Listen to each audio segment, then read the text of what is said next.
Okay, so good afternoon. My name is Dr. Sam Cooper, and I am a senior lecturer in the Dyson School of Design Engineering. I've actually been at Imperial for 14 years. I did an undergraduate in mechanical engineering, a master's around materials characterization, a PhD in battery and fuel cell materials, a postdoc around grid scale energy storage, and now I've got my own research group, and we focus on generally energy devices, but from a data perspective. So we do things like machine learning to try and improve the manufacturing processes for battery electrodes. And one of the major tools that we use to try and understand the relationship between manufacturing processes and device performance is materials characterization, and in particular 3D imaging. That's partly because it is useful, and it's partly because I just really enjoy the topic. I think it's a very elegant and has lots of very sort of visually satisfying aspects to it, of course, being 3D imaging. So what we're going to go through today is sort of 4 separate stages of the process, but principally focusing on acquisition. So how do you actually obtain a 3D image? And we're going to talk about a very wide range of techniques. Of course, that means we're not going to go into huge amounts of detail for any particular one, but what I want you to come away with, particularly relevant to the IMSE course, is a sense of what's possible, as well as a sense of perhaps which techniques you might go to first when you're trying to solve a particular problem. So here we've got the sort of overview, and we're going to cover all these different imaging types. And then after that, we'll talk a little bit about reconstruction. So how do you go from the raw data to a 3D image? How do you go from a 3D image to a map of information? So what we call a segmentation process. So maybe going from grayscale images to a binary image. And then we'll finish off with some data analysis. So how do you then take that 3D volume of mapped information, classes of material, and say something about it that might be relevant to your characterization? So, what are the volume fractions of the different phases, for example? And so we're going to go through all of that. You are welcome to interrupt at any time. If you've got any questions, please just let me know or type it into the chat. I'll try and keep an eye on the chat, but you know what it's like. It can be quite difficult. Yeah, let's just dive in. Oh, and I suppose the other thing to mention is I've given this lecture in IMSE for, I think, 5 years now.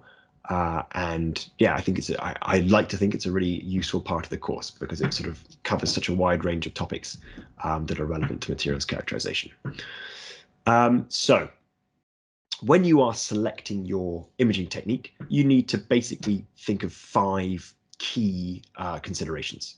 And those are resolution, which is, very loosely, what's the sort of smallest size of object you need to be able to see.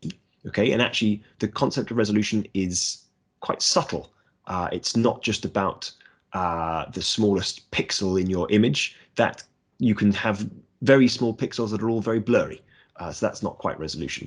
Field of view, how large is the region that you need to see in order to understand what it is you want to understand? So whether that's in order to, as you've got with that hand on the right, see the whole hand, maybe you need the whole context, or maybe it's that you need to have a large enough statistically representative sample in order to meaningfully characterize a representative region of your material.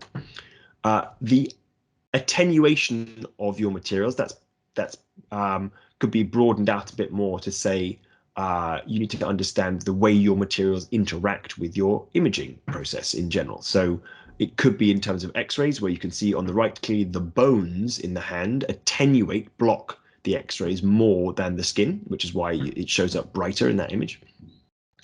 But if you were taking a photograph with a camera, different materials will bounce the photons off it differently. So you need to be aware of the way that your imaging process interacts with your sample. Even more importantly, perhaps, or perhaps even stronger consideration about interaction is about whether your technique is destructive or not, or damaging. And so some imaging techniques literally require you to permanently destroy your sample in order to acquire the image. Others might damage it more subtly, perhaps with some radiation damage during the imaging process. And that is obviously a very important consideration, especially if you're going to image a person. And then a sort of very practical consideration, which there is a set of these, but a good example of which is imaging duration. So how long do you want to scan for? For example, if you wanted to scan a person, well, it's just no good if that imaging takes a week because they're going to move around in that time. So you need to have a duration that's appropriate to the kinds of information you want to extract, and that you're also able to find a machine that you're allowed to use for that longer period of time, which can be one of the main challenges for materials characterization techniques. The machines are very expensive. So this figure gives you some sense of the possible and available length scales. And so you can see the axes on that graph are logarithmic. So they move in a factor of 10 increase with each increment. And so all the way down at the nanometer scale, we've got things like atomic probe microscopy, where you really are able to resolve atoms. And then in the space of sort of tens of nanometers, we can use electron tomography. So that's a sort of SEM, a scanning electron microscope, can operate comfortably in that range.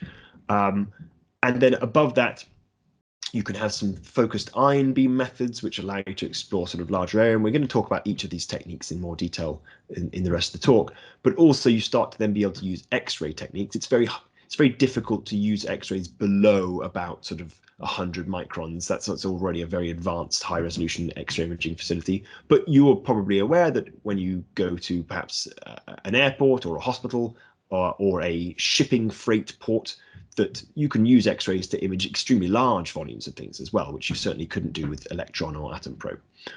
And then at the top, as you can see, there's the sort of mechanical, conventional X-ray CT, this large-scale X-ray CT, but also mechanical sectioning, where you actually are slicing through things with a knife and taking a photograph of each slice.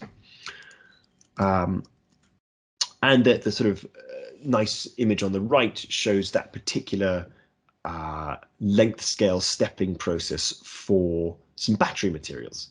And so at the very top of the ruler, you have imaging entire cells, the whole thing at once, and trying to see if you've got any perhaps macroscopic manufacturing defects.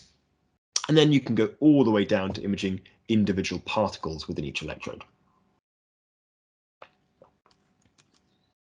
So, as I mentioned, some techniques are destructive and others are non-destructive.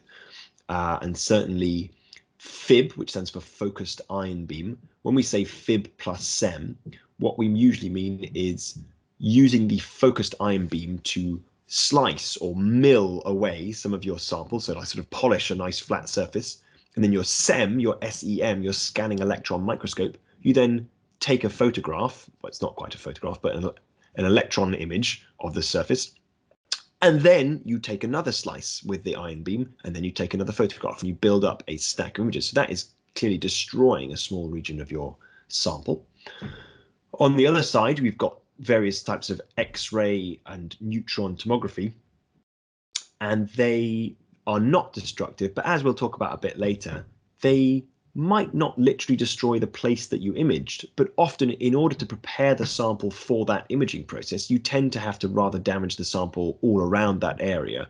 So they're non-destructive, but in a very specific sense. And it doesn't just mean you can zoom into the middle of a battery and image it. You might have to take everything apart, which might be as good as destroying the sample.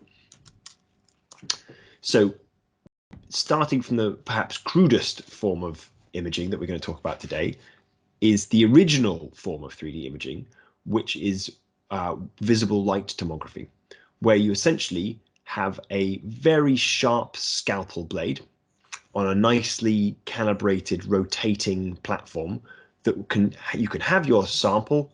Imagine, I don't know, you could have an apple, and you could have your blade, and your blade will just come and shave off a millimeter or a fraction of a millimeter from that apple, and then you just take a photograph with a camera of what was left behind.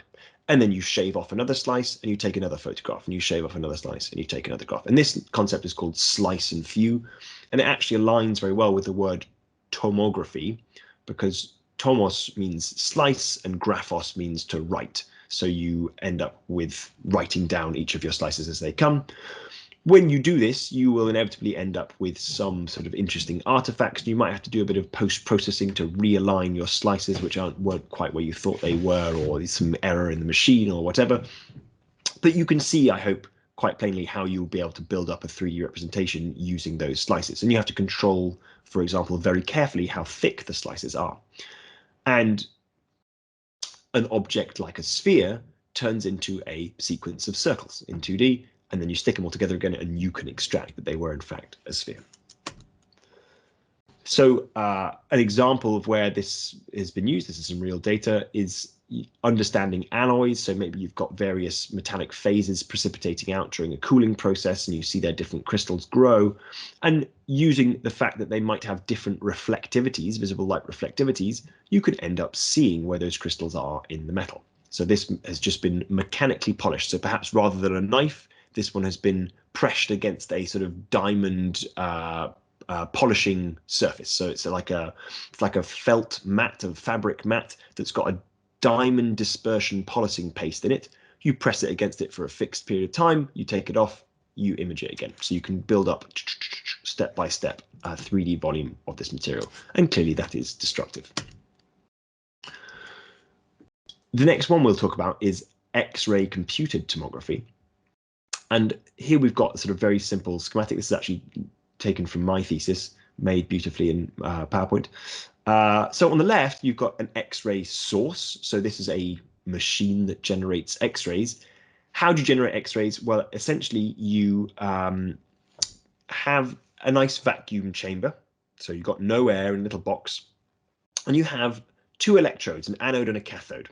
And if you put a very high voltage difference between these two, very high potential difference, just occasionally some of the electrons in one of the electrodes, or in some of the electrons in your cathode will be aware of the electric field surrounding your anode, and they will jump the gap. If the voltage is high enough, they will have enough energy to jump across the vacuum, and when they hit the other side, they smash into your anode, and as they do that, they start coming to rest. So they lose their kinetic energy, and that kinetic energy gets turned into other forms of energy. So it will heat up, but it will also release radiation, and it basically releases two different kinds of radiation, and we'll talk about those in a second.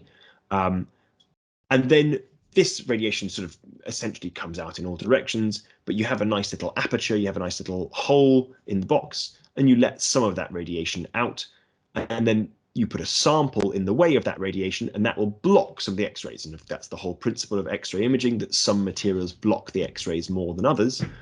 And so you can see from the diagram, if you've got a nice small aperture, a nice small hole on your X-ray source box, then you'll have a kind of cone of X-rays coming out. They'll be spreading out from the initial source. And that will form then a magnified image on this thing called the scintillator, because of the cone shape of the X-rays. If your sample is nice and close, it might shine through a millimeter region, but then hit this next object in a 10 millimeter region. So you've had a 10 times magnification of your sample, which can be very helpful. There's an object there called the scintillator, which you can see as a sort of just a screen. And what the scintillator does is X-rays come in, visible light goes out, essentially is what happens. But it is a purely physics-based process where it's a particular material that you've chosen, and when that particular material gets hit by X-rays, it gives off new photons in the visible light frequency instead of in the X-ray frequency. Why is that useful? Well, we have lots of extremely advanced camera technology that is able to see visible light, but most cameras cannot see X-rays. And there are good reasons why cameras can't see X-rays, and that's because X-rays would typically travel straight through them. So converting X-rays to visible light is a really useful trick. And of course, it allows us to leverage all of the huge amounts of global research we've done about visible light cameras. And so you then might have some conventional optical magnification, so just lenses, and you will look very closely at that scintillator screen, and then you'll focus the light onto just in a sense, a normal camera. Now, of course, it's a very fancy camera, but it is a conventional camera in basically every other way.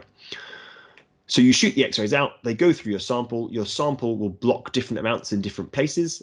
It will hit the scintillator screen, make a visible light image, you magnify it, and you record it with a camera.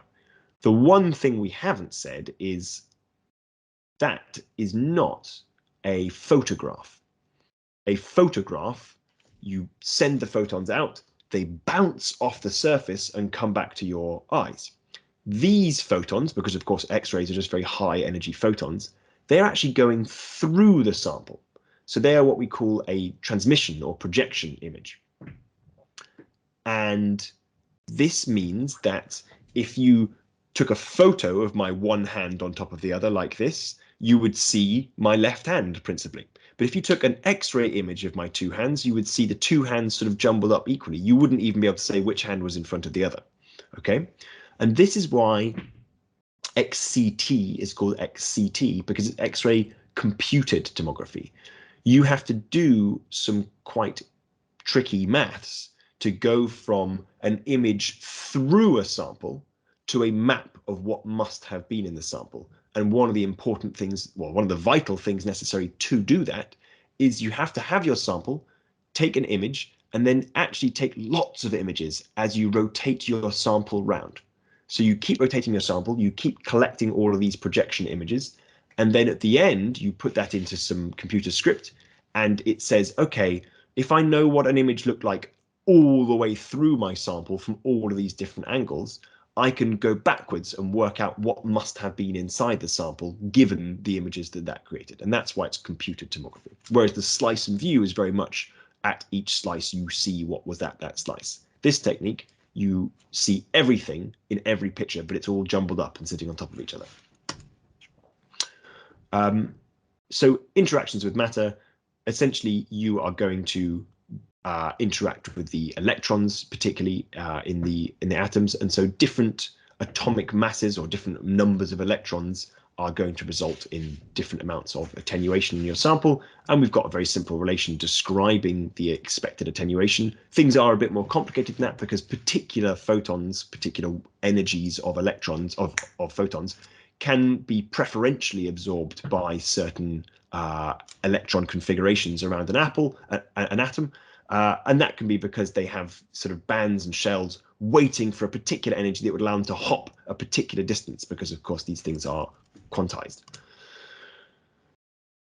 So lab sources, as I mentioned, generate these X-rays by smashing electrons into bits of metal and getting the radiation that bursts out as those electrons are decelerated. There is a different way to generate X-rays, and that is at particle accelerators. And these particular particle accelerators are called synchrotrons, and the particles that they accelerate are electrons.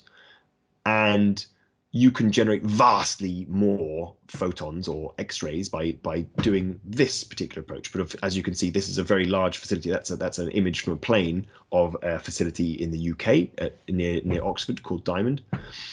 And a lab source X-ray system is about 1 by 2 by 2 meters. This thing is the size of a football stadium. And what it does is it accelerates electrons round in a circle. Okay, now they do not move in circles, they move in straight lines. So actually it's not quite a circle, it's a very high order polygon, i.e. it's lots of straight lines joined together, and every now and then they're traveling a straight line and you bend them and say go in this direction now, so move slightly to the right, and then if you do that enough times you can make it appear to go in a circle or approximately a circle. Each time that you bend the beam so that the electrons traveling in a straight line and you bend them through an angle, you use a magnetic field to do that. But when you do that, they, to preserve momentum, want to kick off something, radiation, in the direction other than the one you've bent them towards. So they need to give up some of their momentum. And they do it in terms of photons. So they give out a huge amount of X-rays each time you bend them. You can then build what we call a beam line, so which is like an X-ray tube where you've bent them, you forced them to go at an angle, they send off a load of X-rays, and then you can use those X-rays to do various types of science, not just 3D imaging. In fact, imaging is usually the minority thing, I think, like this. But crystallography, of course, is very common, trying to understand, you know, crystals and proteins and stuff. And so each of these synchrotrons typically has 1 or 2 3D imaging beamlines as well. So you have several orders of magnitude, maybe 4 orders of magnitude more X-rays, so 10,000 times more X-rays at a synchrotron type imaging facility than you would in a lab source. But synchrotrons are rare, highly in demand, expensive to use, you got to travel to them, etc., etc. So if you can use a lab source, you tend to use a lab source. But if you can't, you apply for a synchrotron and write a proposal, and they might let you come and play with it. There are some interesting science advantages to the synchrotron as well. You have so many photons, so many of these X-rays, that you can afford to throw lots of them away and do what's called monochromation. So mono meaning one and chromo meaning color. And you know, we know that in the visible light frequencies, different frequencies correspond to different colors of light. Well, we can generalize that notion to the whole photon energy spectrum and say that any particular energy of photon, we could say, is, in a sense, it's a color. So what we can do is say, I only want X-rays of this particular frequency. So I'm going to throw away the higher energy ones and I throw away the lower energy ones. And then I'm just going to send just those ones through my sample. Also, because of the way that these X-rays are produced, they tend to be coherent, and that means that they can be sort of in phase with each other and aligned with each other, and sometimes polarized as well. All of that to say, you can then do some particularly interesting imaging modalities with them because of the properties of the X-rays themselves are so consistent and well understood. Whereas in a lab source, you kind of get any old energy that comes out of smacking electrons against a disk. You get those out and you have to deal with that. This allows you to either image faster or higher resolution in some of the synchrotron facilities. That's not universally true, but that's typically the way to think about it. One thing to notice is, unlike my schematic in the previous slide, the actual camera and the optics and the lenses tend to be at 90 degrees to your sample. So the X-rays go through your sample, they hit a scintillator, but then they hit a mirror at 45 degrees and the mirror reflects it up to the camera. And the explanation for that is, of course, that your camera is a very sensitive, delicate object in order to be very sensitive to detecting light, which is what you want. But the X-rays themselves won't all get scintillated by the scintillator. Some of them will travel straight through, and you don't want the X-rays smacking into your very delicate detector. So you're happy for the X-rays to smack into a mirror, which you can replace often, or pass through it. It doesn't matter. You have a big block of concrete behind it. And so you often reflect it up onto the camera to make sure the camera is protected from the X-rays. Here is an image from inside a lab source type X-ray computed tomography machine. And again, you can see, well, you know, sort of a much smaller affair, but they are more readily available. They're cheaper to operate. You tend to take a long time to image. It can take sort of 10 times longer on one of these because you've got much fewer X-rays available to you. And you can see a little schematic there of the electrons jumping across a gap in a vacuum and smacking into a metal target and producing X-rays. So here is a graph showing the photon energy, showing the flux, the amount of photons as a function of the energy that they are. And so what are each of the lines? Each one of the lines is the acceleration voltage between the anode and the cathode. So we're back in a lab source here, and I'm going to put a voltage in a vacuum between two bits of metal. And depending on the voltage I apply, the electrons that jump across are accelerated to different speeds. So let's look at the 80 kV line, the blue line, the one at the bottom. What you can see is that the most common photon energy is around sort of 40 kilo electron volts. An electron volt is a unit of energy, not of voltage. Volts, it's, I think, really useful to know as a chemist, electrochemist, material scientist. Keep in mind, what is a volt? A volt is a joule per coulomb. So if you're thinking about batteries and you've got a voltage and you've also got a sort of current, well, that gives you a sense of what's going on, because the current on its own, if you've got no resistance, then you can have any current you want. It doesn't tell you how much energy is going through the system. It's only once you know the voltage that you can convert that to energy, because it's how many joules of energy per coulomb of transferred charge did you get. So if you multiply the voltage, volts, by the charge on an electron, so joules per coulomb times coulomb, you get joules. So at 80 kilovolts acceleration voltage, you get most of your X-rays at around 40 kilo electron volts. Okay, and look at the sort of shape of that curve. It's quite a smooth blob. And what this type of response is called Bremsstrahlung, which is like a German word which means braking energy. And basically, you can imagine as the electrons smack into your anode, they can give out quite a broad range of different energies of electron of X-rays coming out of that system, because as they decelerate, well, each time they decelerate a little bit from a different speed to an even different speed. So they give out a very wide, broad space of different photons, each one accounting for a little piece of that deceleration process. However, as we go to higher energies, you start to see this interesting feature, these spikes.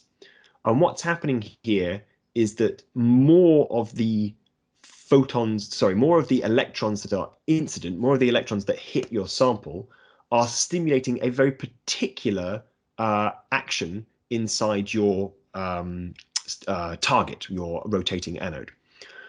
They are stimulating a particular hop of an electron from some lower energy state. They hop up to a higher energy state where there was a state waiting for it to be in, and then in time they will relax and hop down back to that lower energy state again. So you excite that metal by having an electron hit it. An electron hops up to a higher energy state, and then it will relax back down again. And as it relaxes back down again, it gives up that energy in the form of X-rays. But now it gives it up in what we call characteristic X-rays. So these are particular to the type of metal that the electron smacked into. Okay, and if your accelerator energy is too low, then you aren't able to stimulate that hop very often. But once it gets high enough, you can stimulate that hop quite a lot. And you can see that suddenly in the purple line at 140 kilovolts, that's now the sort of dominant X-ray energy, the dominant X-ray frequency is around sort of 70 kilo electron volts. And that can be very useful as well if you would like to have some higher energies. You can see that the Bremsstrahlung is only shifting very gently towards the higher energies, but stimulating a particular emission edge, you can actually get a big spike in higher energy photons, which is very useful. Here's that sort of difference between lab and synchrotron in terms of the shape of the beam. So essentially, synchrotron beams can be reasonably thought of as a parallel beam. And some synchrotrons, they'll have the big circle, and then they'll build a building like 50 meters away to try and make sure that that beam is as parallel as possible. So they keep sort of pruning off the edges, the coney edges of the beam. With a lab source, you've got no option. You've just not got the space or the amount of X-rays required to make it anything but a cone beam. But the cone beam actually has its own advantages because it is intrinsically magnifying, whereas it can be difficult in the synchrotron that actually there's no intrinsic magnification because it's a parallel beam. That has its own advantages for other reasons as well, but they are just two different ways of addressing this problem. So here's a nice example of two different X-ray imaging modalities that you can use.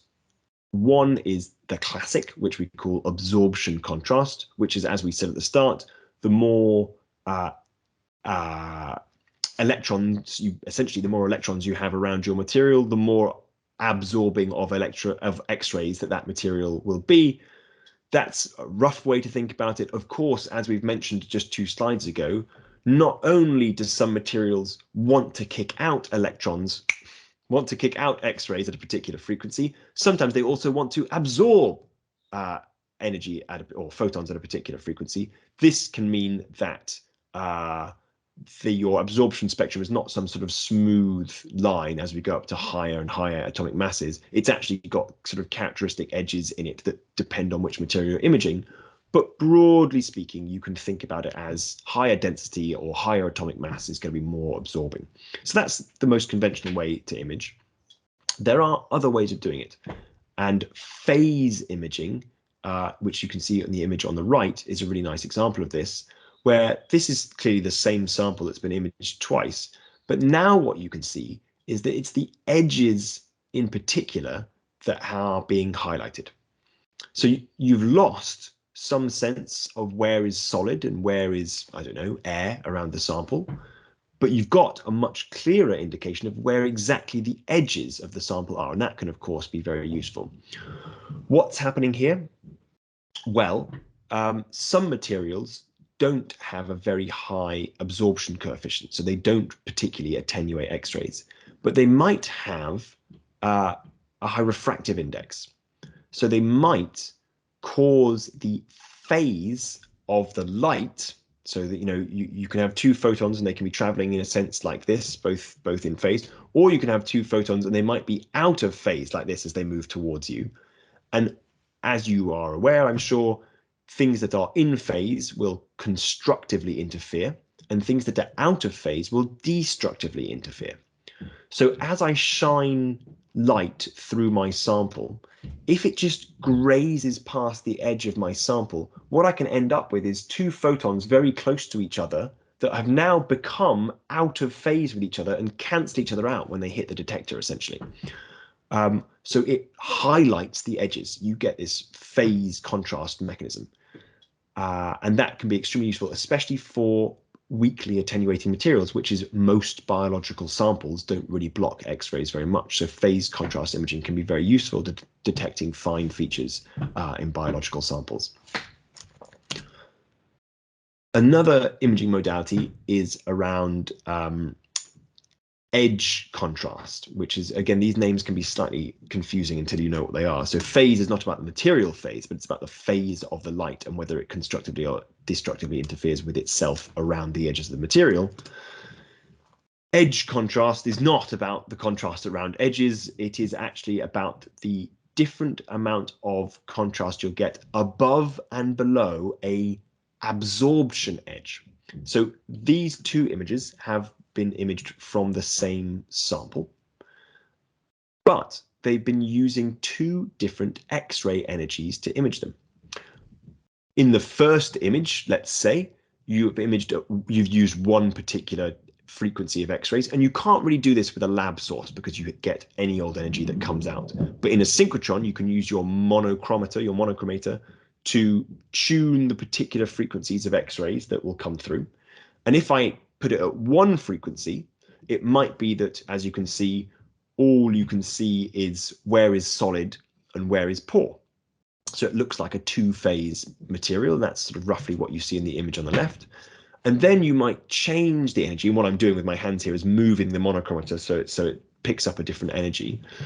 You then change that imaging energy, and now one of the two solid materials has suddenly become somewhat opaque to X-rays. It's become because you are now above its absorption edge for X-rays. So now it really likes the X-rays that arrives and absorbs them all, because you're above this energy that allowed it to particularly promote an electron to a higher state. Below that energy, it couldn't really absorb them because it didn't have enough energy to promote it to this state that was available.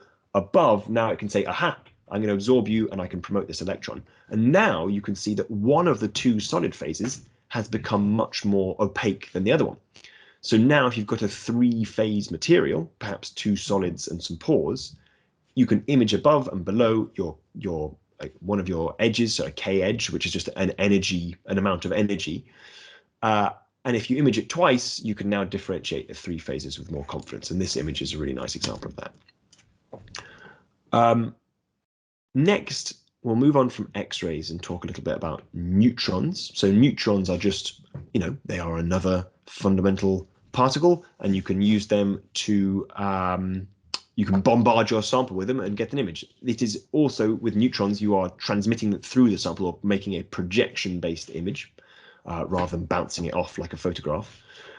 And neutrons have different properties from X-rays in terms of how they interact with the sample. And so obviously X-rays are photons, neutrons are not photons.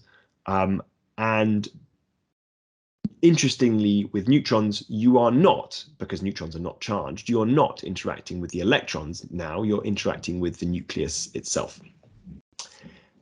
And so if you look at this figure here, what this figure is explaining is the this notion of absorption cross-section. It's sort of like how big the element appears to be if you were an X-ray flying past it or a neutron flying past it. And the bigness is like, how likely am I to interact with you? And so as we've already discussed, the D there is deuterium. As we've already discussed, basically with electrons, the higher the mass or the higher the atomic number, the more electrons, the more likely you are to interact. So hydrogen, you see straight through it. Carbon, it's pretty much invisible. Iron, loads of electrons, you're going to get attenuated by its lead. You're going to struggle to get through it at all. Neutrons behave very differently. Neutrons is a much more subtle interaction in terms of, in a sense, how much that nucleus would appreciate interacting with a neutron, which I appreciate is very hand-wavy language, but we're not going to go into it in more detail than that here. But the key thing to remember is it has a different arrangement of interactions than the X-rays, which is very important because it might be that only one of these two imaging particles is suitable for your particular needs. So hydrogen has a humongous neutron cross-section. So if you have hydrogen, which basically all biological samples will have hydrogen in there somewhere because it's the hydrogen in the water, and all polymers as well, then that will be very, very blocking to neutrons. But interestingly, you look at some metal like aluminium and the neutrons will whiz straight through it. And even iron, iron is very unattenuating compared to just hydrogen, which is very interesting. So here we have two images of the same object. The object is a camera, okay, and it's not a digital camera, it's a film camera. So it's got some film in there. And I want you to take a second and just have a think. Which of these images was taken with X-ray and which of them was taken with neutron? And if you're feeling brave, and I'd very much appreciate it, if you could type into the chat, which one is X-ray, left or right? Which one is the X-ray? I can see a few people typing, that's grand. So take a second to think about all the things we've just said. Would it be the left one? Because the film is reflecting? So say that again, Roberto. Sorry. Would it be the left, the X-ray on the left because the film is reflecting? Let's talk through the logic of that. So what's the film made of? Usually some polymers, right? Right, it's going to be like a strip of polymer wound up, yeah? Okay, and so polymer is going to be carbons and hydrogens. Of the two imaging modalities, which one gets particularly blocked by things like carbon and hydrogen?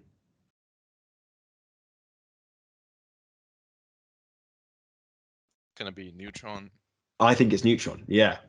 So you've got a camera, it's usually got sort of a metallic body, but inside this metallic body is a wound up strip of polymeric film.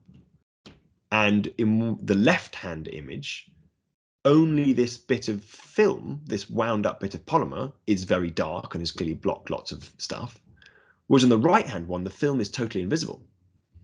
And so for that reason, it's this way around. From the X-rays perspective, it doesn't even see the film at all. It travels straight through the film because it's just carbon and hydrogen, right? But it is blocked by lots of these sort of bits of mechanical metallic case and winding arrangement and structure. Whereas the neutrons can see straight through the metal case, but they are getting blocked by the plastic housing and the reflector of the flash. They're getting blocked by the film, and they're getting blocked by the sort of printed circuit board components behind the shutter and the plastic shutter itself. Roberto, does that make sense now that I've talked it through? Yeah, I was just thinking in terms of, usually when you go through airport security, the film gets destroyed when you go to X-ray machines. Oh, that's a really good point. It's not to say that the film hasn't been destroyed. I see. Right. But why and how do I reconcile those two bits? That is such a good observation, actually. I should explain that. It's not to say that the X-rays haven't interacted with it. They've interacted with it minimally, but the whole point of film is that you've designed it to be exquisitely sensitive to being hit by photons. So the camera itself is getting hit by photons, the metallic bits are absorbing them and scattering them and everything. And it wouldn't even get vaguely warm. It wouldn't care. It wouldn't notice. There'd be no damage. There'd be no change. But we have designed photographic film to be the most sensitive thing possible to being hit by photons. So although it also wouldn't have sort of warmed up or been mechanically changed, the little silver nitride, or whatever the film it is, but the little silver nitride chemical interaction might still have been stimulated a bit and said, "Ooh, I'm now changed. I'm permanently precipitated out to be a crystal." That is, yeah, I'd not thought of that before. That's a really good point. But it is still very much the neutrons that are flying straight through the metal frame, but really getting held up by the plastic film. And would the neutrons also affect the film, or is that not the case? Since the honest answer is I don't know, but okay. I sort of suspect they might, just because of the strength of the interaction and the fact that the silver nitride is in this sort of metastable state. It's the silver, you've got this silver thing, it's in solution, and you just give it any kind of tickle and it wants to jump out and now be a precipitated crystal instead. And so I don't know for sure, but I'd be very surprised if it didn't destroy the film as well. Neutrons in general, there are more problems with neutrons, which we'll come on to in a second, but that's a really good question. Thank you, Roberto. I see, thanks. Okay, neutron interacting with matter. As I said, it's the nucleus that's doing it, not the electrons. But you have the same type of law governing the transmission of neutrons through the material. And it's this exponential type, negative exponential type decay process. The thickness of the sample. Neutrons are a pain to make. You have to make them, well, if you want to make a large number of them, you will have a nuclear reactor to make them. They are also a pain to do anything with. So that there are a few ways to make neutrons. One is have a nuclear reactor. Another one is smash protons into a type of material that will spit out neutrons on the other side as a result of that interaction. Why protons? Well, you can accelerate protons because they are charged. You can hold them in a magnetic field. Neutrons are neutral. So it becomes very difficult to tell a neutron what to do, because what force do you use to tell it? They respond to gravity, but we don't know how to control that. So neutrons behave badly. They don't do what you tell them to. So you create a bunch of neutrons, and you have the same concept. If you can have a little slit, and you allow some of those neutrons out, and you can do a range of apertures to try and make them into a nice beam. But as each time you do that, you're sort of throwing away all the ones that didn't make the cut. And there are some materials that have a greater likelihood of having a sort of incident grazing neutron sort of somewhat bounce off them. So you don't always lose everything, but they are hard to produce compared to X-rays. And then you'll have it go through your sample, and then you'll have it smash into a block of concrete at the end to make sure they don't go anywhere. Here's another X-ray or neutron game, and it's a nice bronze statue. And which one is the image on the right? Was it neutrons or X-rays, the image on the far right-hand side?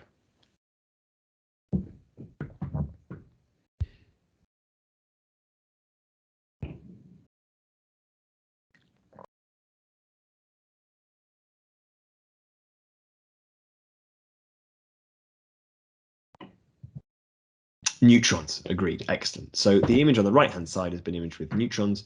How can we tell? Well, there's something interesting inside this statue, and it would appear to be a stick or something, but something that was useful in the process of constructing the statue. And so the neutrons are getting picked up by some organic matter on the inside, whereas the X-rays are oblivious to that and can just see the bronze, and they're only being attenuated by the distribution of the bronze metal. Okay, electron imaging. So actually, in many ways, electron imaging is the more complicated, even though it's a sort of reflection type image. It can be more complicated, and you have a lot of interesting options and different ways of interacting. And so you can see from the image here, there's sort of three. Do I have the well? Anyway, that you can send in an electron, and you can have the electrons bouncing directly off. Those are called backscattered. You can have electrons that very gently interact with the near surface region called Auger electrons. You can have electrons that sort of go in, bounce around a bit, and come out the sides or out the top or whatever, and these can be secondary electrons. Or you can have electrons and you smash them in and you actually look for the X-rays that come out instead. So you send electrons in, but you measure the X-rays that come out. And these are all different ways that are broadly considered to be electron imaging. The two images on the right are once again of the same region of sample, and basically backscattered or secondary offer you a different contrast mode. Secondary electrons, because they've gone in and bumped around and they're trying to find a way out and they find a way out, they are very sensitive to topology, so the shape of the surface that you're imaging.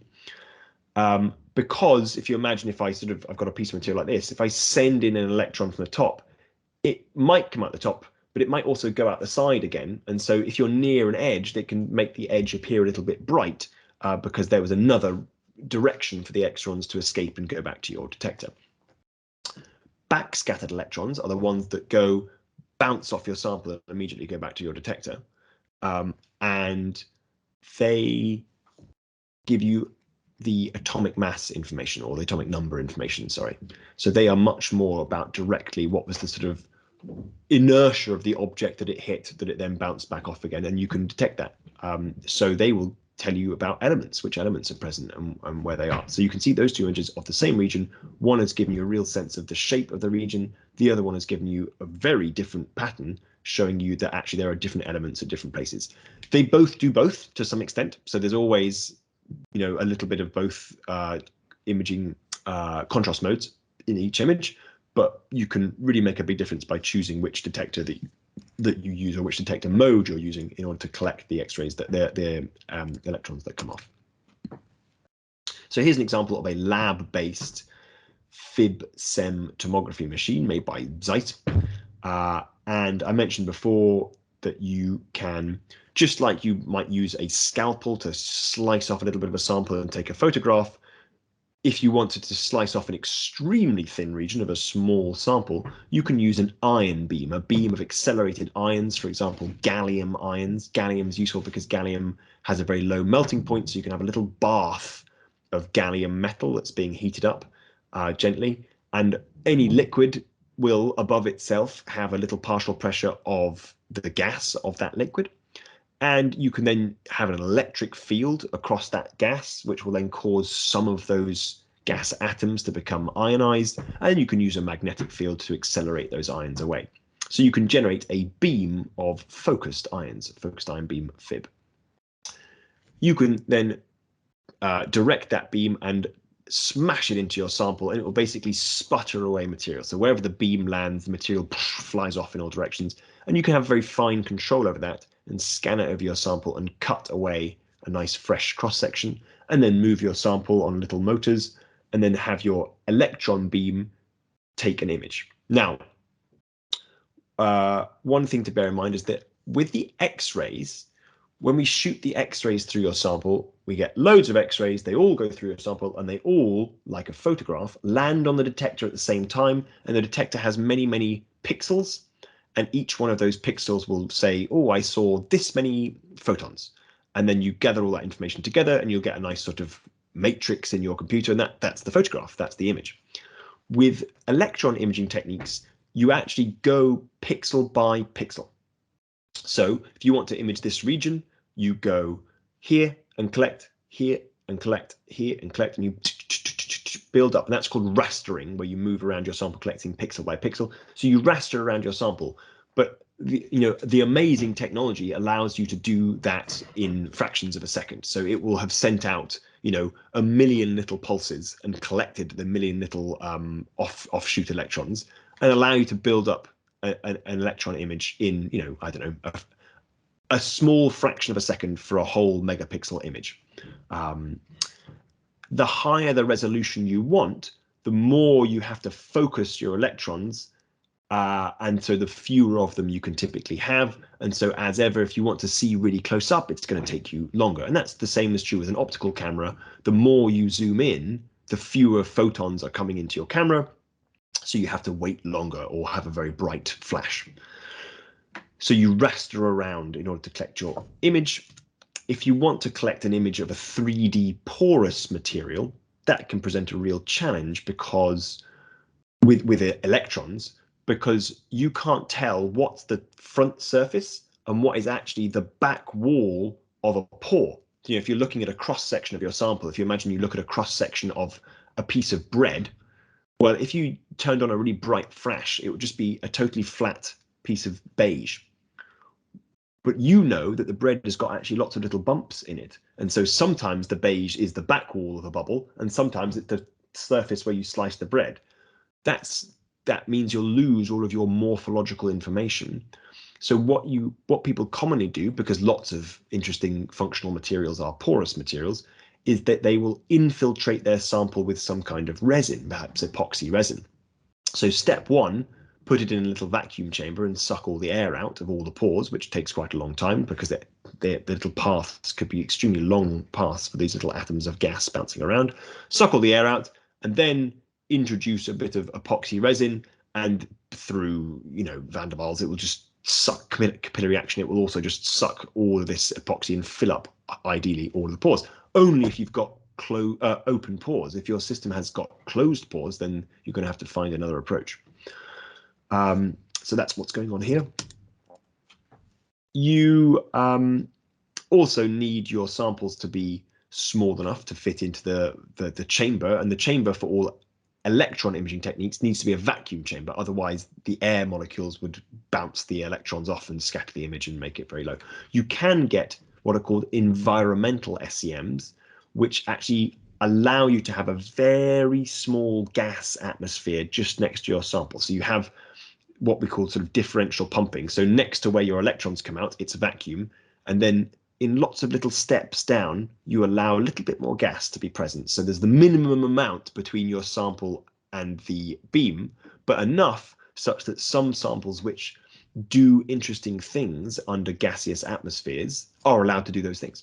So I've had samples where we've allowed a tiny bit of moisture next to the sample, and you see all these metallic structures evolving and precipitates growing and oxides spreading out, and it's fascinating. You'll get a video of this stuff happening live with X-rays. It's very cool.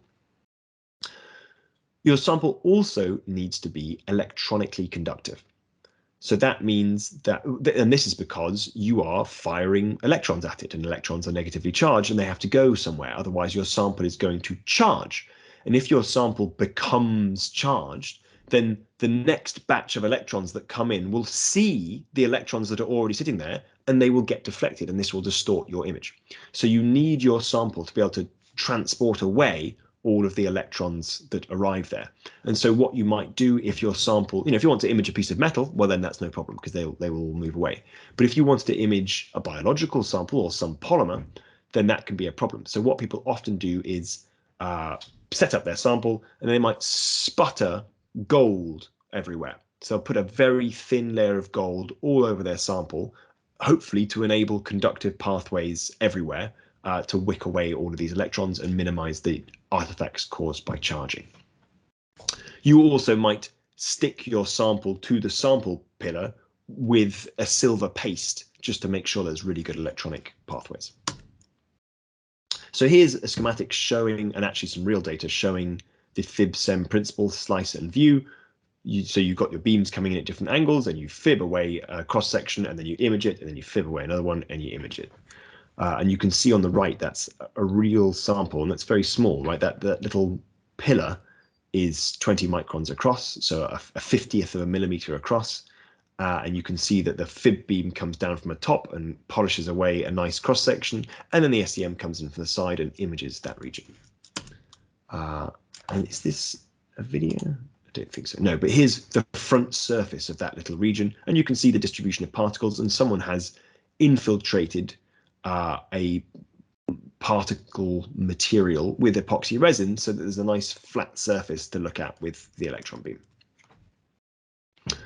So what people often do is try and play to the strengths of each of their various imaging techniques. So I want to understand how batteries work. Perhaps step one, I will get a whole battery and I'll put it in a micro CT, a micro X-ray computed tomography machine, and I'll image the whole battery. I then might take it apart and go to a particular region of the battery, and the battery is actually pairs of electrodes all wrapped up into a spiral. Take a small region, cut it out maybe with a scalpel, and then put that little block into a nano X-ray computed tomography machine, nano XCT, and image a small region of the microstructure, lots of particles.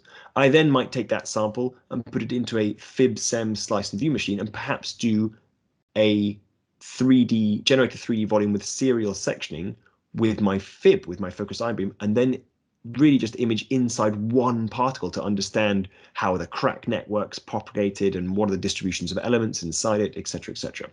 So you often want to combine many different imaging techniques together in order to fully understand what's going on in your materials. We also have a nice example here of some carbon fiber reinforced composite, and you can see just with photographs, with light microscopy, you can start to see the pattern and distribution of the materials.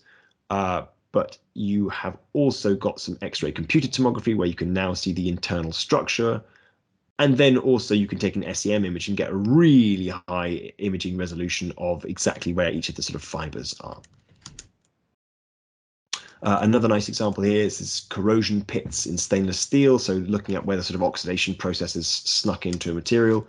And they have used X-ray CT, and they've used fib-stem, and they've also used STEM. We haven't talked about transmission electrons, but you can, as well as having your electrons bounce off like a photograph in an SEM, you can also have your electrons go all the way through. If you prepare a very thin slice of your material, nanometers, tens of nanometers thick, then you can actually hit it with electrons, and those electrons will go all the way through your sample, and then you end up with the same projection type image in a sense, even though you're rastering around with your beam, as we did with the X-rays. But now you can also extract some interesting crystallographic orientation and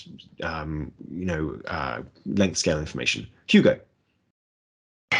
Oh yeah, I was just going to ask about that example of the battery one, and looking at the three different scales and sort of relatively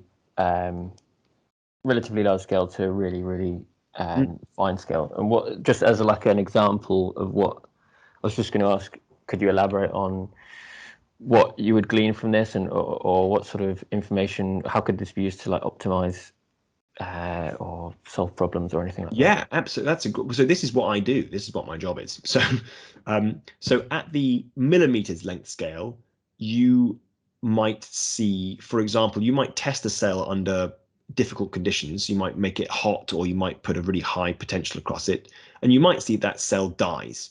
And so you could either watch it die in real time, which is very exciting, or after it's died, you might put it into an XCT machine and see that perhaps locally that wrapped up structure has been distorted somewhere, which might suggest that perhaps there was a local short circuit somewhere in this material, right? So that could be a sort of macroscopic way of being like, it died and this is where it died. Why would you want to do that before taking it apart? Well, the process of taking it apart can really disrupt everything in there. So it might be really hard to sort of understand what was the failure point once you've already taken it apart, because you might damage it a lot taking it apart. So we've now identified where the fault probably occurred.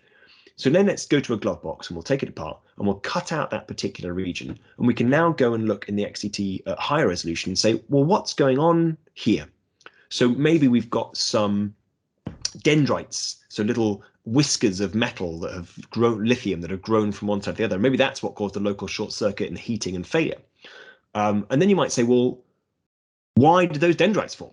What's going on? We can then go and look at an individual particle and say, oh, that's interesting. This particular particle has got some weird surface chemistry going on, or some weird morphology, or it's very cracked, or it's electronically isolated from its neighbors. So there might be all kinds of multi-length scale analysis that you need to do to really sort of Sherlock Holmes the death of that battery and understand what's going on from millimeters all the way down to nanometers. Does that give you a sense, Hugo? Yeah, that's a really good. That gives a good idea of what. Yeah, that's a good explanation. So, great question, thank you. Okay, so these I'm fairly sure are videos. So these are some lovely sort of growing precipitates. So evolution of some tin oxide. As it's being lithiated, I think. I can't quite remember. You have to forgive me, but you've basically got particles of something that are allowing, I think, lithium to go inside them, and therefore they sort of swell and expand and grow and move as that happens. And here we've got two different resolutions of X-ray imaging where you can observe that process and what might go on. Why might you want to know? Well, perhaps the performance isn't quite what you thought it might be, and maybe that's because the shape of these things turns out that they push each other out of the way and form like very weak contacts with each other, so you can't get electrons around, or maybe they become entirely separated and float off, so you need more pressure. And so you're really trying to just use this as diagnostic tools in many cases. Here we've got evolution of dendrites, so these sort of metal whiskers that chase concentration gradients through electrolytes. And you can see the sort of solidification process. So this is a crystal growing in a molten metal sample. And you can see all this beautiful morphology, which, you know, could only be really done with X-rays because the neutrons are going to be, they're not going to be able to see the difference between these two states. But also the you couldn't do this with electrons because this is a liquid. You've got nothing to cut. It would pour out. This is a particular favorite of mine.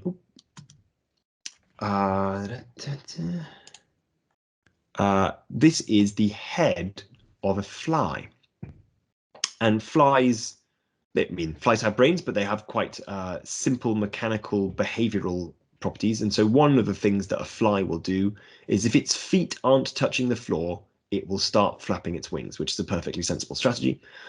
Also, flies breathe by flapping their wings. Now, that's not quite true. They've got passive breathing where they have holes and the air will diffuse into them. But obviously when they're flying, they're consuming a lot more energy. So they need to pump a lot more oxygen through their system. And the fly's wing process and muscles actually do that job as well. They pump air through their respiratory tracts.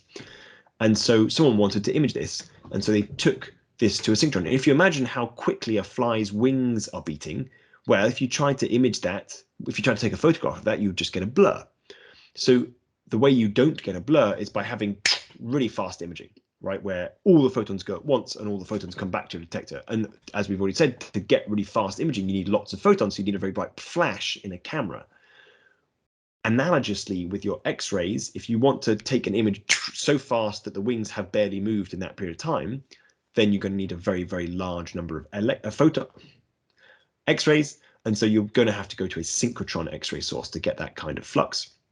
And so what they do is get a fly, glue it to the top of a pin, turn the pin upside down. This would then cause it to start flapping its wings, and they take lots of images and stick them all together, and you end up with 4D tomography, and you can see all the internal chambers of this fly as it's flying. Dominic. Yeah, is that many X-rays probably going to cause damage to the fly? Like, I'm afraid so. Matter? Yeah. Yeah. I mean, it's been glued down, so it's probably not got. It's not having the best day in general. This is not the kindest of experiments, but yes, that is a problem with lots of sensitive samples. Biological samples, of course, are one, and this is why, for example, when we image humans, we are always trying to minimize the dose in any way possible. So block out, image the smallest region possible, and have in a sense, the worst resolution possible, because the more X-rays that go through you, the more likely you are to get cancer, and that's obviously what we're trying to avoid. You can get, for example, in battery imaging, if you'd really like to view something happening, in situ, so maybe you want to heat up a battery and watch it degrade as you do.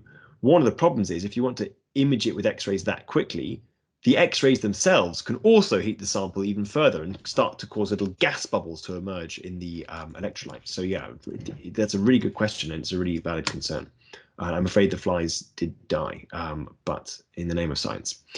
Here is a imaging video, so 4D tomography of a single-use battery, and the white little bits are sort of metal mesh, and you embed all the electrodes into this mesh, so you smush it on, and you can see if you try and charge it up too quickly, the electrode materials change shape too fast, and they tear themselves away from the metallic current collector, and that will of course mean that they're no longer electrochemically active, so this battery will appear to lose performance, but it wasn't clear why. But now you do 4D microtomography, and suddenly you can see, well, I can see why the performance has gone, because they are mechanically tearing themselves apart under this most rapid current. Now that we've got our data, we've acquired our image, whether that's with X-rays or neutrons or electrons, we're now going to have to do some kind of manipulation to it to turn it into a volume, and that can be quite a wide range of different approaches depending on how you acquired the image. So the first and most important distinction is to think about whether you have imaged a slice or a projection, and we've already talked a little bit about the distinction between those two. So you can see the lovely image taken from Wikipedia where you've got a bunch of colored objects in a block.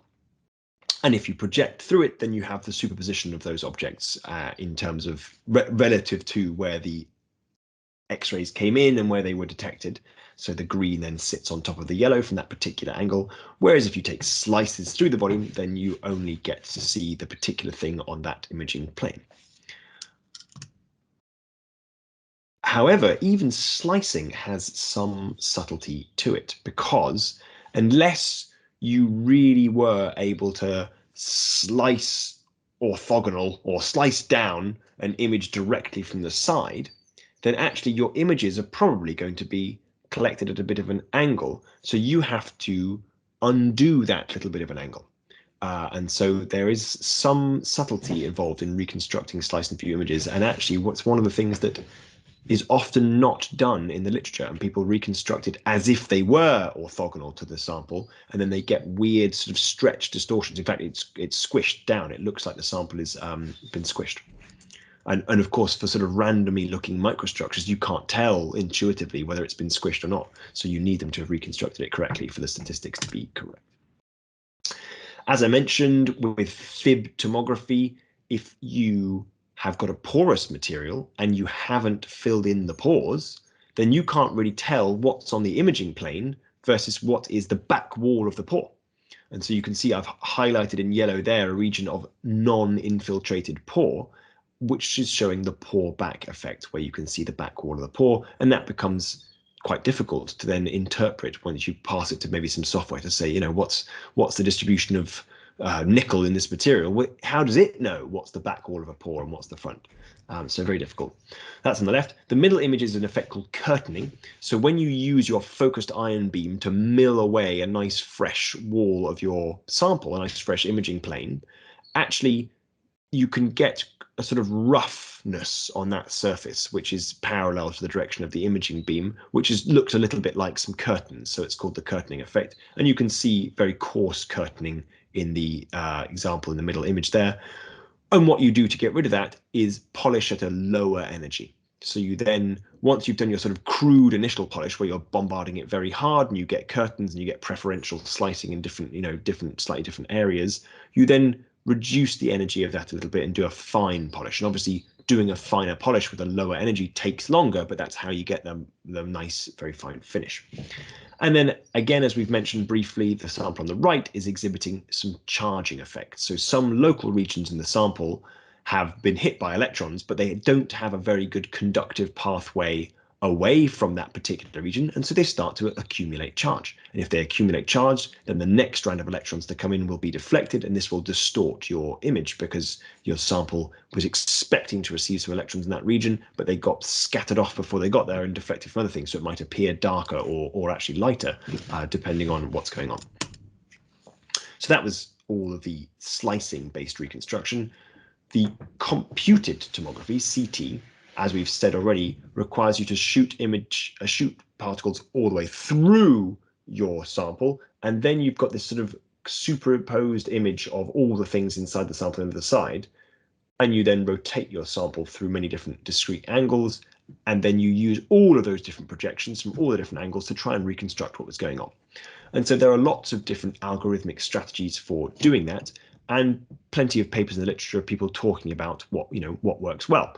And so this thing on the left is called the Shep-Logan Phantom, which was just an arbitrary shape that looks a little bit like a cross-section through a human head, which is what they were thinking about when they made it. So it's an arbitrary shape, and the brightest bits represent the sort of most attenuating regions. So the white circle around the outside can be like a human skull, and then you've got some bits of brain, and maybe you've got a sort of cavity in there from some kind of lesion or something. So if this was the truth, if that's what it really looked like, what if I took 100 projection images through 100 different angles through this whole thing, where every time I image everything, but I'm doing it with different combinations of overlap by changing the angle of the sample. If I do that, what algorithm can I use to turn that back into the closest possible thing to the original image? And that's the game that we're playing. So if you just do what's called back projection, where you sort of smooth back the images, if you imagine I've got my sample, and rather than rotating the sample, instead, I'm going to move my camera and my detector around the sample, and that's how I'm going to think about imaging it from all these different directions. So I've got my sample, and I'm going to go bang, bang, bang, bang, bang, bang, bang, and image it all around, and I've got all these pictures of the projections all around it.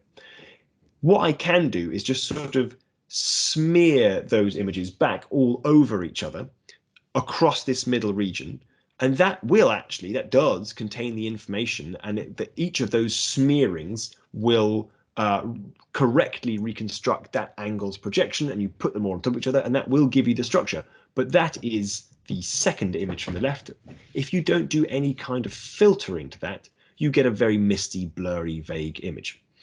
You can do two very simple modifications to that with basically filtering the spatial frequencies of the information, and you can recover a great deal of sharpness. And you can see with a ramp filter and a low pass filter on the right, which is, costs you nothing, takes very little time, huge amounts of sharpness have been recovered in the image with exactly that. So all three of those right-hand images have used the same data, the same projection images, but by just tweaking the data a little bit with some filtering, you can recover a great deal of the sharpness that was lost. And so that's very cool. There are, of course, some much more sort of elaborate and interesting ways of doing this, and machine learning has been a huge boon for this kind of thing that has allowed it to sort of learn optimal strategies for reconstructing the image based on a limited amount of data. Here's a nice sort of, hopefully a schematic example to really show you or convince you of what's going on here. So we are looking down on our sample from above. So imagine it's like the number 6. And it's just a pillar that the cross section is all this number of 6 all the way down. So we don't care about the height direction. We're looking at this thing from above. Okay, and we are going to shoot X-rays up from the bottom of the screen, and the top of the screen is where the detector is. So if I go to my laser pen, we're shooting X-rays from down here or from down here, and then this line here is where our detector is. And what you can see is if we assume that our teal number 6 is made of a uniform material, then where this hole is in the middle of the material, well, there's nothing there, so there's nothing blocking the X-rays there. So from the detector's perspective, there's more material here than there is in this next door little bit here because of the hole in the middle of the 6, and that's really trying to get that idea of a projection image in your head. So this pattern of light and dark is what it will see for that particular slice. And again, when we rotate the 6 around 45 degrees, you can see that actually the longest line through my sample is this particular line just here. And that's why it's the darkest bit when it touches the detector. And again, you can see that there are some very short regions of the blue here, and that's why it's very light on the detector here, because lots of X-rays have managed to get through, but this region's all somewhat uniformly dark. So here we are, if we do a reconstruction with what we call back projection, where we just smear the different angles over each other, we can see that if we've just got one angle, 0 degrees, then obviously we don't reconstruct anything at all. We just get that smeared over space. But if we do, this is increments of 1 degree. So if we take the first 45 images and we smear them back from their respective angles, you can start to see the sort of the ghost of a 6 emerging out of here, but very blurry. And again, if we take the first 90 images, around 90 degrees, you can see, I mean, it would help to know that there's a 6 in advance, but you can see that there's something there. So that's this notion of this back projection type strategy for reconstructing the 3D images. Another interesting artifact to be aware of is something called beam hardening. And beam hardening is the difference between these two images here. And what's gone on is that you've already seen the energy spectrum of the emitted X-rays from a laboratory source. So you get a very wide range of different X-ray energies being emitted. However, when it hits your scintillator on the other side, so that converts it into visible light photons, the correlation between the X-ray energy and the number of photons is sort of non-trivial. But let's say for the sake of argument, it's 1-to-1. One X-ray in of any energy, one visible light photon out.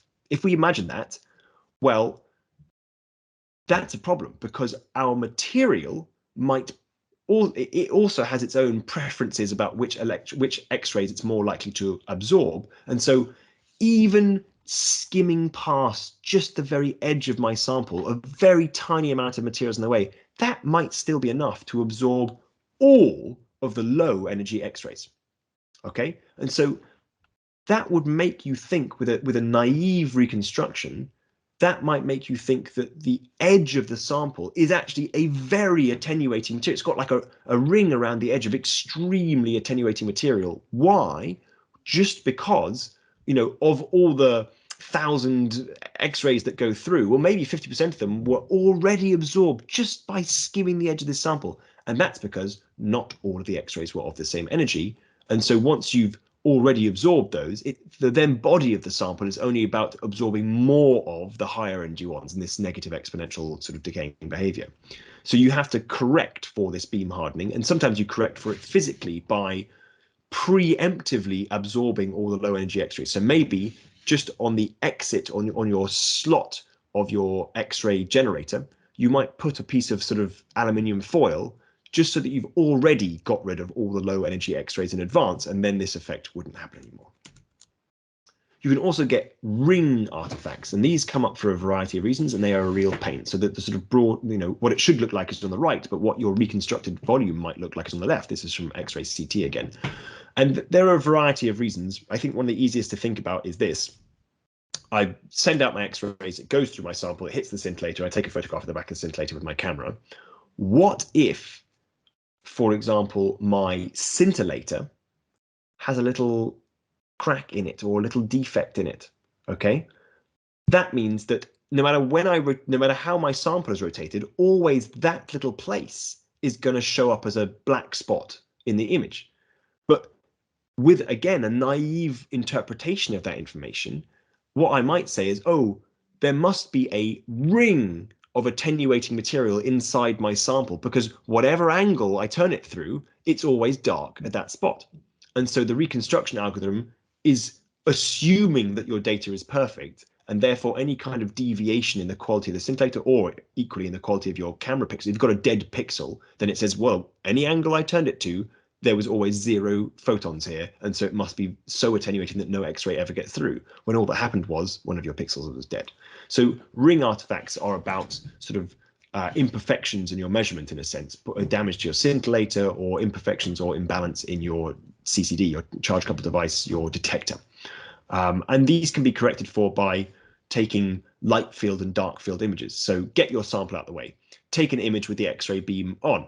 Take an image with the X-ray beam off. This will allow you to preemptively say, aha, these pixels are not all behaving in the same way, or aha, the X-ray beam that's coming out is not a uniform distribution of X-rays. This would all have affected the interpretation of the reconstructed volume. Some really nice approaches, as I mentioned, using machine learning that have allowed us to sort of radically denoise some of these images. They have their own dangers in the sense that they might put something that's not there because it's aligned with the expectations of the training data, but not actually present in this particular sample. But in general, I think it's been a real revolution for some of the medical imaging where you broadly know what you're looking for in the body, so you can use very low doses of radiation like X-rays and still reconstruct a very high resolution image of the insides of someone's body. This is again, I think, oh, maybe not. A microtubular fuel cell, and it's about a millimeter across, and the morphology of the pores of this thing will determine how good it is at converting hydrogen fuel into electricity. And I can show you a little video of this now. Let me get the video. Here we go. Okay, you can see that. Okay, and here we are sort of going slice by slice from the top. This was an X-ray image, but you can see now I've got the reconstructed beautiful thing here, which is all little internal pores, some silver wires in the middle connected to this inside surface with silver paste. And then what appears to be spinning around the outside is another silver wire also connected by silver paste. And this thing then all comes together to be a microtubular fuel cell. And you can see the interesting cracks in the electrode on the outside. And it gives you a lot of information about why this device performs the way it does. Another thing you might find is streaking, which is aligned with beam hardening. But basically, if you do have a little object, let's say this person might have a little bit of titanium reconstruction in their face. If you have a very, very attenuating piece amongst some other much less attenuating pieces in your sample, then it can kind of max out your detector. So it might be 0 or 100% blocking or unblocking, as it were. And this can confuse the reconstruction algorithm because it doesn't matter which angle you view it from, it's always 100% blocked, and this can make it not sure how to interpret that information. So that can be a real pain, but if you know what you're looking out for, then like beam hardening, you can go a long way to correcting it. And I suppose the last thing is whether it's about protecting humans from radiation or minimizing the amount of time needed for your experiment because you want to put less radiation into it or because you don't have the machine forever, you want to minimize the number of projections. So here are 4 different images of the same sample using X-ray computed tomography with 10 projections, 20 projections, 100 projections, 2001 projections. And you can see incrementally each time you add more data to your reconstruction set, it comes up with more crispness at the end. And there's a limit to that. If you had 4,000 projections, it may not get any crisper at all because you might start to interact with the sort of minor movements of the machine. So if you want to image a sample at very high resolution for a very long time, you need to make sure that your lab is extremely thermally controlled because, of course, if your room changes temperature by 4 degrees between night and day, then all the tiny exquisite mechanical couplings inside your XCT machine might shrink and swell by tens of nanometers, and suddenly your image has got a tens of nanometers blur in it because the whole room is sort of breathing as it goes through night and day. And we do see this in the data in the literature. So that is all I want to say about volume reconstruction. So if there's any questions about that, please ask now. And we're going to jump straight into segmentation, which is about turning that reconstruction into something we can say interesting scientific things about. Okay. Any questions on that? No. Okay. So segmentation. We now have a reconstructed volume, and that reconstructed volume is typically going to be grayscale. What does grayscale mean? It means that every pixel or voxel, which is a volume pixel, so a pixel is a little square, a voxel is a little cube, or conceptually it is, every voxel contains a number. And let's say that we stored our data as an 8-bit grayscale file. Well, 8 bits is 8 ones or zeros, and 8 ones or zeros can contain 2 to the power of 8 different states. That's 252, 4, 8, 16, 32, 64, 128, 256. 256 different shades of gray. And so you can see in that image there that each of the pixels is somewhere between white and black. Okay, but the reality will have most likely been in this case that what we're looking at here is either solid or poor. So there is no gray in reality in this particular example. Everything was either, you know, poor with air in it, which you can't see, or some, I don't know, dense ceramic. And so we want to turn it from this grayscale information, which contains all the sort of randomness and imaging artifacts from the imaging approach, into a map of the distribution of the phases. So you need to now play quite a tricky game of sort of undoing all of the uncertainty from your imaging. So if you take a histogram, which is taking a graph where the horizontal axis is saying how bright a particular pixel is, and the vertical axis is saying how many pixels in the image have this brightness. So the left-hand side is how many pixels in the image are black, the right-hand side is how many pixels in the image are white, and of course, almost all the pixels in the image are gray, so they are somewhere in between. And so that histogram of the blue bars is a description of the image on the left. And what it shows you is, as your eyes can already tell you, there are kind of two different things here. There's a sort of light gray, roundish material, and there's a darker gray material in between. Now, almost every pixel in this image is what you might call trivially segmentable. Okay, almost every pixel is very straightforward. Almost every pixel is obviously the light gray phase or the dark gray phase. But maybe 10% of the pixels are at the boundary between light and gray, or maybe they've got some kind of imaging artifact. You can see some of them are quite highlighted, very bright white, and that's from secondary electron imaging, meaning that it's very sensitive to topology, and so it's come out the edges of some interesting shape on the sample. Maybe there's some little pores, maybe it hasn't been fully infiltrated. This is a FIB-SEM image. And so maybe the very dark bits are where there's just pore, and the electrons have gone in and not been able to get out again, so that appears extra dark. So although 90% of the pixels are obviously belonging to phase 1 or 2, that 10% can cause you real problems, because it might hugely change your understanding of the material. It's going to change your volume fraction by, you know, let's say 10%, but it might also change your analysis of the surface area very significantly. And so this is a really challenging step to go from grayscale to a phase, a map of phases is very tough. So here's a nice example. This is just an SEM image of a nice, flat, polished ceramic sample. And then with that sample, we have deposited a film of nickel metal. So you know, tens of atoms thick of nickel metal. And then using an environmental SEM, we've exposed, this is a paper of mine, we've exposed that sample to a gas atmosphere, and the nickel metal in this particular, and a little bit of heat, and the nickel metal from an energy perspective doesn't want to be this flat sheet. It wants to ball up into lumps because it's sort of got a lower surface area or lower surface energy.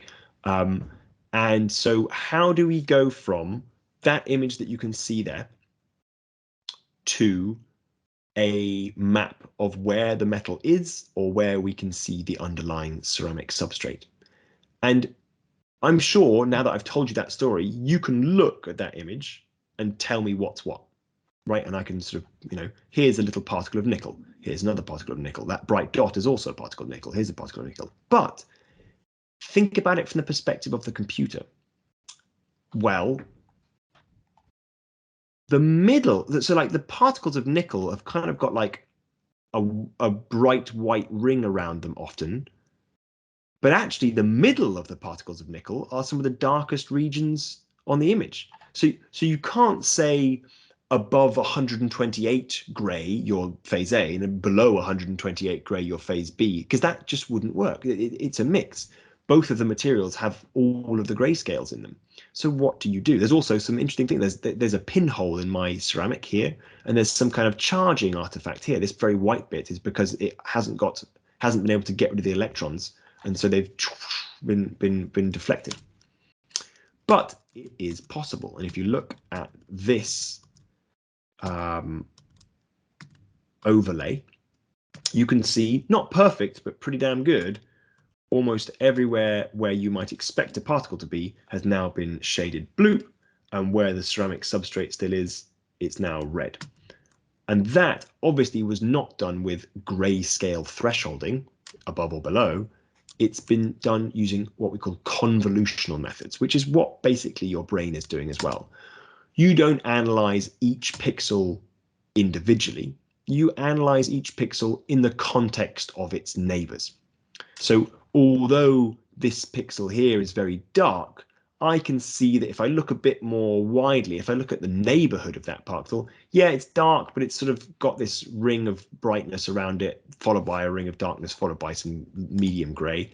And so with all that information together, it's very easy for your brain to say, okay, well, that's pixel is part of a nickel. It might be dark, but it's part of a nickel. So how do I do that same process with the computer? And what I do is I train a convolutional or deep convolutional sometimes network, and I can use machine learning.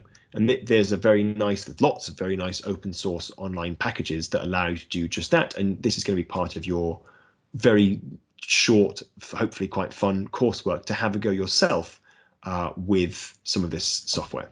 And you're going to turn some 3D volumes into some distributional maps of the different materials. So Weka 3D is a nice example of this, and it's a plugin to an open source imaging platform called ImageJ. And you basically, it's a supervised learning problem where you say, okay, here's an example of this phase, here's an example of this phase, here's an example of this phase. Find the rules that interpret these convolutions in a way that allows me to consistently identify where the 3 phases are. And that is all we're going to say about segmentation. So again, any questions on that before we move on to the final step, which is the sort of data analysis side of things. And then I will briefly introduce the coursework, but it is quite self-explanatory and not very arduous. So there we go. Okay, data analysis. So you've now got segmented data. You've got a map of the different phases. So you now have a volume of data where each pixel says I am phase A or phase B or phase C. So that's in the computer. What do we do with it? Well, there are some classic metrics. Volume fraction does what it says on the tin. What, you know, of all the pixels here, what percentage are phase A, what percentage are phase B, what percentage are phase C? Surface area densities. So when I say densities, I mean per unit volume. So how much interface between phase A and phase B is there in this volume? Triple phase boundary densities. How often, if you imagine little cubes, each of my voxels are little cubes. If I've got phase A, phase B, and phase C, they can touch each other along a line. Imagine 3 cubes, you know, imagine 4 cubes, cube, cube, cube, cube. There is a line, an edge that is touching all 4 of those cubes. If 3 of those cubes belong to different phases, there's like A, B, and C, then that line is actually simultaneously in contact with 3 different phases, and we call that a triple phase boundary. And those can be quite important for electrochemistry because it might be that one of the phases is a pore, so maybe your fuel is there. It might be that one of the phases is an ion conductor and one of your phases is an electron conductor, and you need all 3 of those phases to be touching each other in order to facilitate the chemical reaction. Tortuosities and tortuosity factors, and there are many, many more metrics beyond this, but tortuosities is about like how wiggly a path is, and tortuosity factor is similar but different, which is how easy is it for diffusive transport to occur, considering the sort of geometry of the paths available to it. So there are some issues, which is we have conceptually constructed our volume as being made up of little cubes, little voxels, not because it was really made up of little cubes, but because we just measured it at intervals, and the most straightforward way of thinking about what each of those measurements are is the contents of a little cube. But that's clearly not what's actually going on. However, unfortunately, if you represent a sphere as being made up of lots of small cubes, you actually overestimate the true surface area of the sphere by a factor of 50%. Okay, and also conversely, if you have many small spheres and actually your resolution is very coarse, you could infinitely underestimate the true surface area, which makes sense, right? If you take a very, weak, very poor resolution image of a very fine detailed structure, you have no idea what the real surface area of that thing is. So there are real risks of directly or naively interpreting these voxelized volumes. These two metrics are particularly meaningful to me because it's what I do a lot of my research on. So geometric tortuosity is about comparing the sort of wiggly path length through a volume versus the direct distance between the inlet and the outlet. And that tends to not be very useful for materials science, but it's nice for using to understand sort of the paths of veins in animals and things like that. Whereas often in materials science, we're very interested in the tortuosity factor, which is this measure between what's the diffusivity of my just, liquid, so that's a materials property, the diffusivity, and what's the apparent or effective diffusivity of the liquid, considering it's now sitting inside a porous solid, where if you want to diffuse from top to bottom, you now have to go around all of these obstacles. And so it's a geometrical property of the system, and it will tell you interesting things about how difficult to transport is.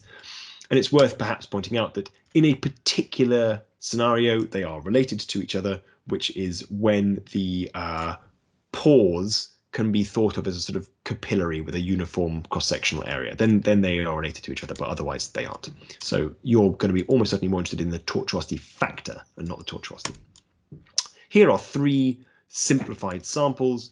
The first one, they've all got the same volume fraction. They're all, if we imagine the white phase as pore, they're all 40% white. They're all 40% porous, but they all have different tortuosity factors. The first one, in the vertical direction, and it depends which direction you're measuring, the first one has a tortuosity factor of 1 because the path is direct.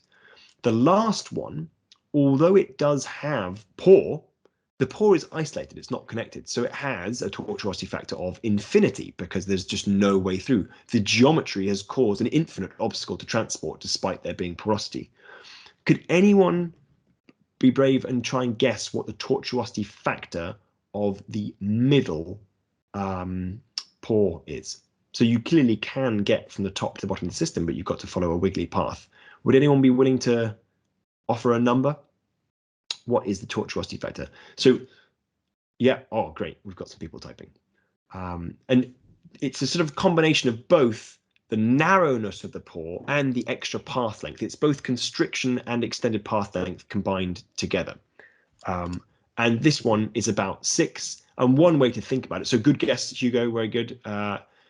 One way to think about that is the path is about half as long, or even less compared to the first one. It's about half as wide, sorry, and almost 3 times as long. So it's roughly 6, 5, 6. So 4 is an excellent guess. Interestingly, these 3 structures all have the same porosity, so 50%, 50%, 50%. They also all have the same tortuosity factor, but clearly for different geometrical reasons. And we're talking about tortuosity factor from the top to the bottom again. So the first one has got tortuosity factor above 1 because, well, those side channels aren't really getting used. They're not really help. The second one's got it because there's a kink in the path and you've got to go around it. And the third one's got it because although it's got a direct path, it's also got some of its pores that are isolated. So it's sort of like an efficiency. It's like only got a partial efficiency. So they've all got tortuosity factor of 1.57. here is, if I run a simulation on these, here's what the distribution of, if I imagine I put fixed cold on the top and hot on the bottom, this would be what the distribution of temperature looks like through these three different structures. And then if you find the local spatial derivative of the temperature, this is what the heat flux looks like. And obviously it's very high flux around sharp corners, as you might expect, and a uniform flux through the direct port. And almost no transport occurring through the sort of edge bits that weren't really participating in this cross structure. Okay. So as part of my PhD, I wrote some open source software that calculates all of these metrics for you, and you just chuck in your microstructure and tell it what you want, and it will calculate everything pretty quick. And it will give you these nice sort of 3D rendered volumes of flux density through space. One of the things to consider, of course, is representativity. So if I put in a tiny amount of pixels and say, oh, tell me about my material as a whole, well, it can't do that because you need to have a large enough region of your sample that it's statistically representative of the material as a whole. And that's a challenge because the bigger the region you want to image, the harder it is to get high resolution and the slower your simulations will be. You can also do things like digital volume correlation, where you can watch a video, you can capture a video of your sample and try and track objects as they move through time. And so there's sort of algorithms to try and say, I think this is the same thing, but in the next image, so it's obviously moved by this distance. Another nice example of that is, again, watching this battery charge and discharge, and you try and check the objects as they move and track the objects as they actually start propagating cracks through the electrodes of this sample. So you can see it slowly here swelling up and cracking. And digital volume correlation then makes that much clearer to you because the brightness shows you the amount of movement between each of the images. And that is it. That's the end of our lecture today. I'm going to send you all basically just a Word document that will explain what the coursework is. It's very straightforward. I want you all to answer directly into a solution sheet, which I can give you as well, which is basically just an Excel document. On tab 1, it's like 10 very short questions like, what's more blocking to neutrons, this or this? And you just write like a 1-sentence answer, keep it nice and short. It's not supposed to be arduous. It's all Googleable. So just, use it as a mechanism to help you try and remember some of this stuff.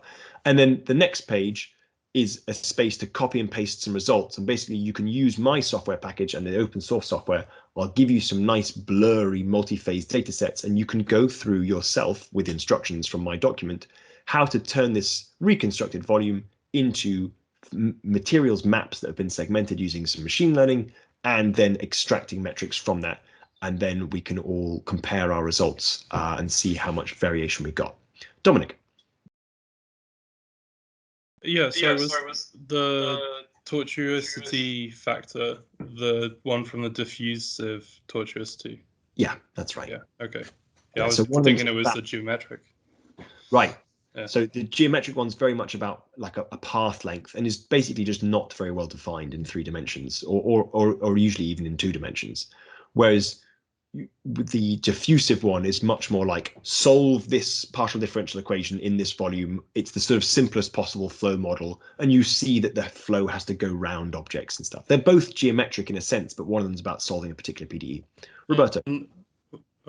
Oh, sorry, Dominic, you finish your... Were you just using like CFD for... I wrote my own little solver, but it is CFD, but I mean, it's not even really a fluid. Like it's literally just solve the Laplace equation, and the solution to the Laplace equation is every pixel should be the average of its neighbors. That's all you're doing. So you can use a very aggressive solver to try and do that quite quickly, which is part of what my PhD was to do exactly that. Yeah, Roberto. Hi, I was just wondering what we're going to do on Wednesday for part 3 of this lecture. It will just be an opportunity for you guys to ask questions if you're stuck with the coursework. But in general, in previous years, people aren't stuck with the coursework. They find it very straightforward. It will take you an hour or less. Okay, thanks. So feel free to pop along. There won't be a lecture, but there will be the opportunity to ask questions. Okay. Grand. Okay. Any other questions today? No. Okay, well, in that case, thank you so much, all of you who have participated and asked questions and stuff. I hope you found that interesting and useful, and it was the right balance between, giving you an overview and giving you enough insight that you can now sort of take that a bit further. And I hope that you do make use of this technique, because it's a lot of fun, and I think it really helps spur intuition about how some of these difficult systems, these chemical and particularly electrochemical systems, how they're behaving, why they're failing, why the performance is what it is, because the sort of visual part of our brain is so very powerful, that seeing in 3D what's going on really gives you a very strong sense of what's important and what's not in some of these systems. So thank you very much for your time, and I will send you out the coursework today. I can't remember when the deadline is, but as I say, the coursework should take you very little time. You will need to have MATLAB installed and running and ImageJ installed and running, but all of the instructions for all of that are on the coursework sheet. So thanks again, and best of luck with the rest of the IMSE course. Take care. Thanks. Bye-bye. Thank you very Thank you. much. My pleasure. Bye-bye.